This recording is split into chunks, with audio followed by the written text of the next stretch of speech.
On the day when I met Bob Hoffman, I had been invited to a talk of his in Liozef's house, and before driving my car to that place, I was thinking of number 17. For reasons I can't explain today, very taken with this prime number 17.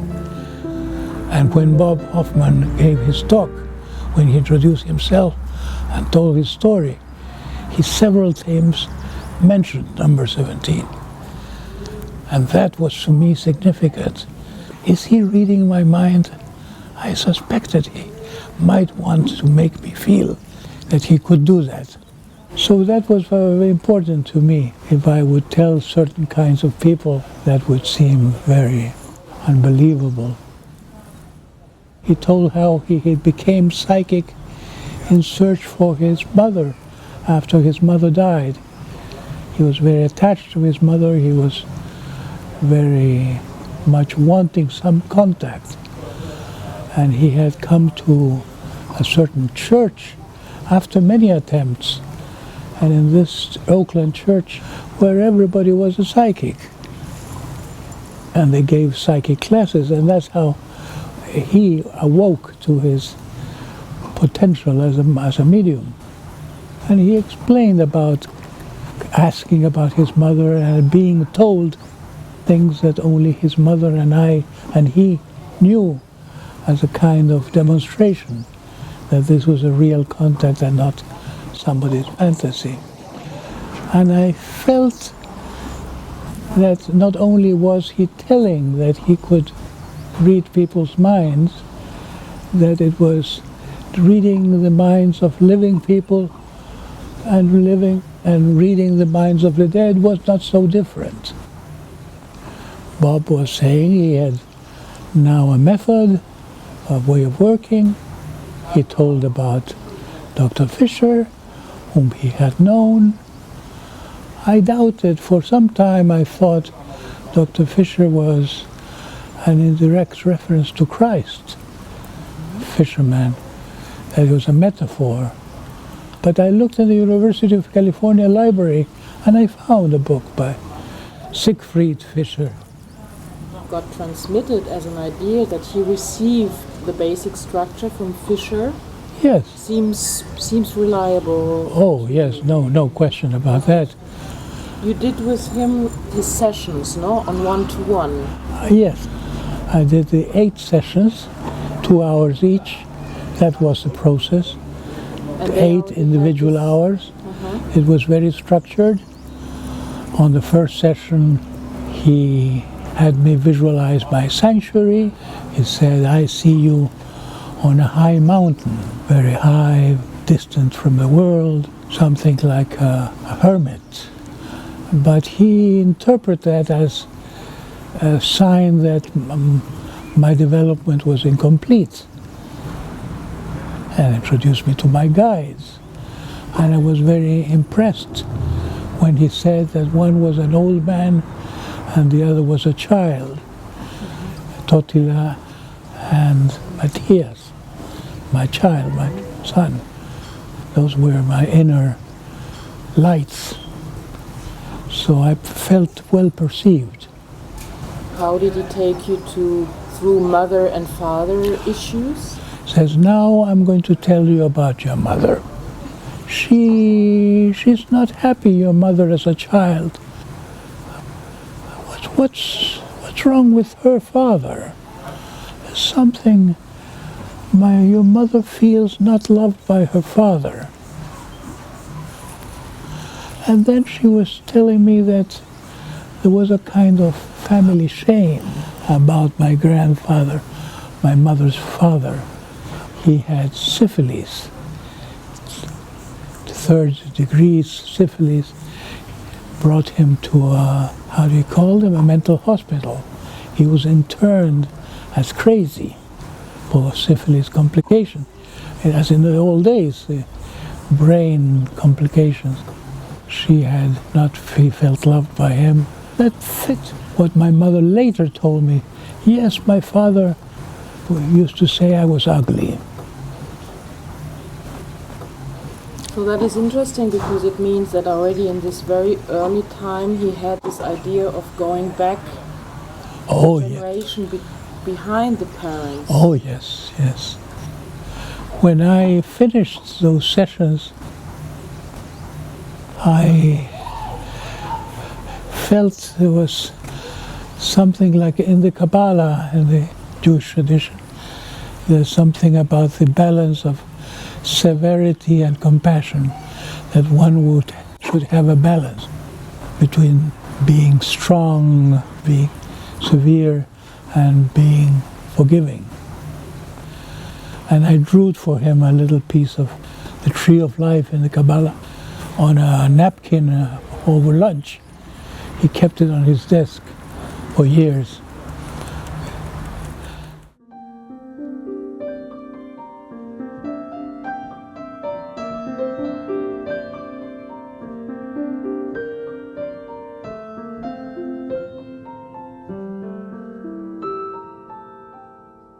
One day after we finished the process, Bob said, now that you've done the process,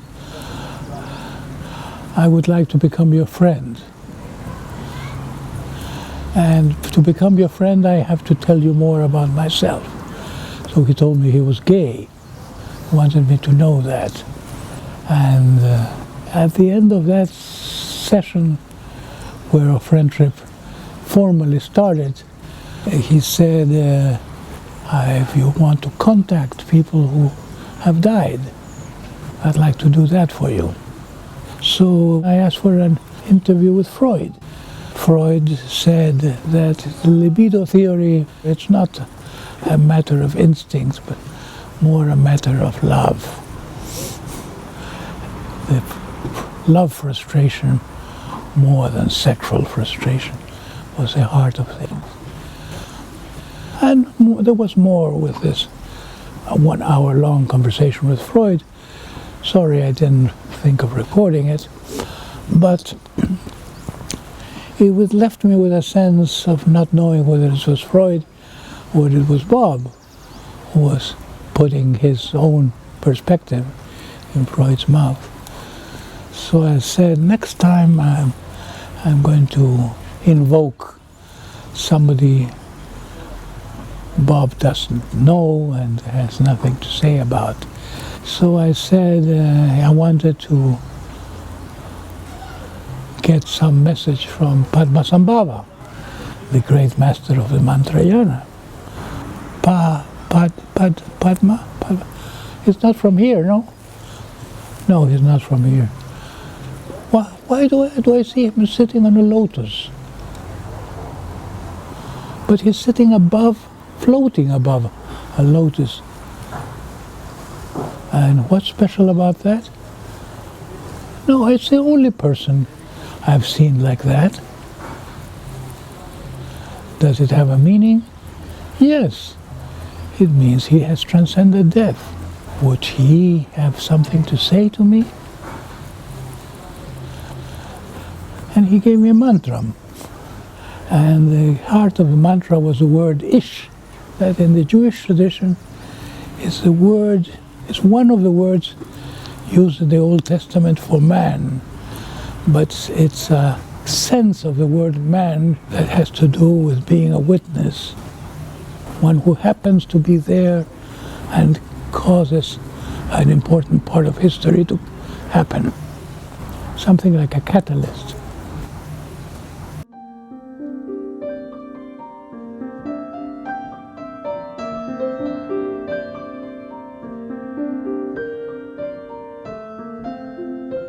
Was that like, were you saying to Bob that someday let's do out of this basic structure a 3 months program? No, I felt I felt free to create a program, and he not only approved, but I was seeing him weekly on that time, and he said, I see Fisher with you. Fisher is walking around you, and he's helping you, he's inspiring you.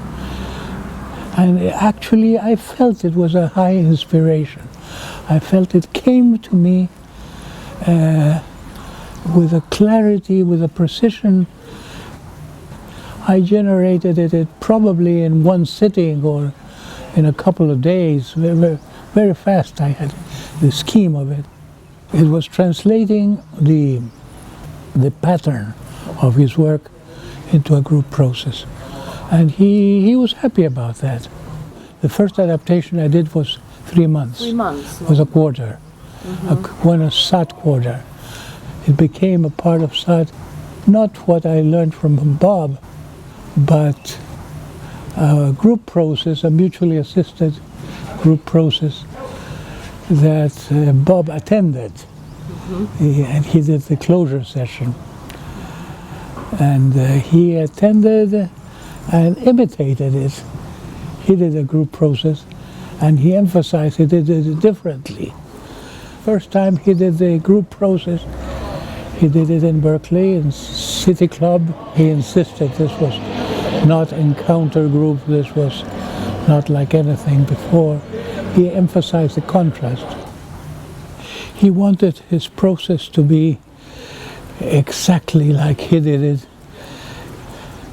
He wanted people to imitate even his words.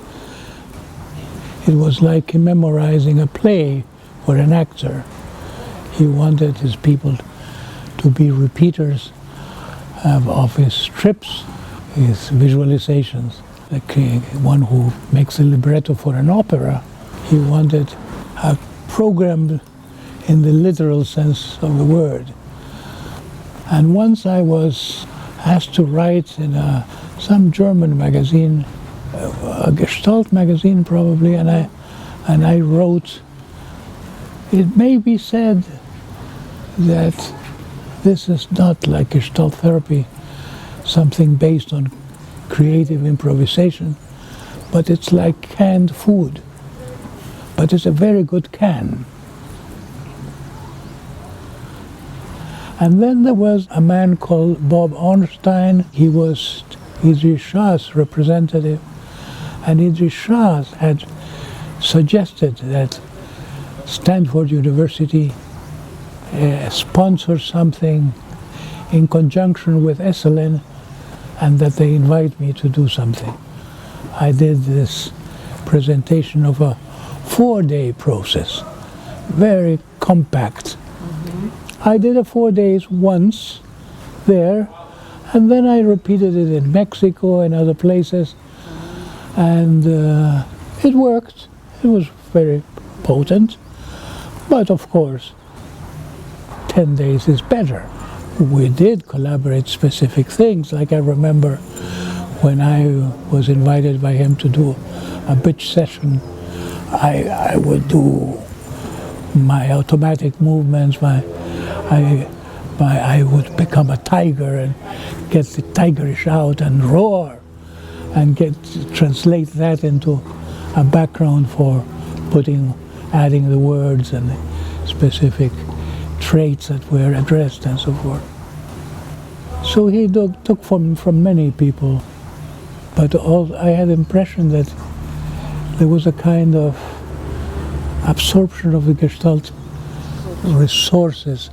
At the beginning, bitching was just speaking aloud, speaking aggressively, but not shouting. And there came a time when he expected bitching to produce vomiting. He wanted people to go in and further and further into the emotion to get a visceral reaction. Was forgiveness, compassion at that time? Oh yes, yeah, that was intrinsic to the process. The idea of compassion was from the very beginning, the essence of understanding in order to be able to forgive. and compassion to be able to forgive. The idea of going to a layer of vindictiveness, is that also something that is there from the beginning, or? No, but it was Bob's too. Getting angry with God. Yes. I was familiar with that notion through the influence of Zalman Schachter, who's a rabbi who taught in the early Sat too. And he says prayer is no good if you can't get angry with God. You have to get exasperated with God. I think it's an older practice. I think it's Reb Nachman of Bratslav. He's the most inspired mystic of the Hasidic tradition. And he had people shout at God, go into the wilderness, and not only pray weeping, but shouting angrily.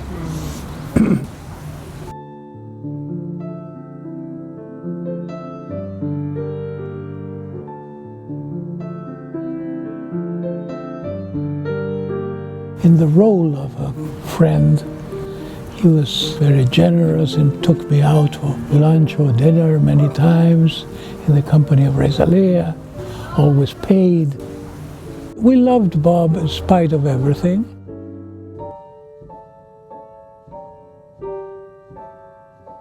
The last moment on his deathbed, you remember that moment? He was tranquil and he was very enthusiastic about the future of his work. He had the sense of having contributed something that the world would be thankful for.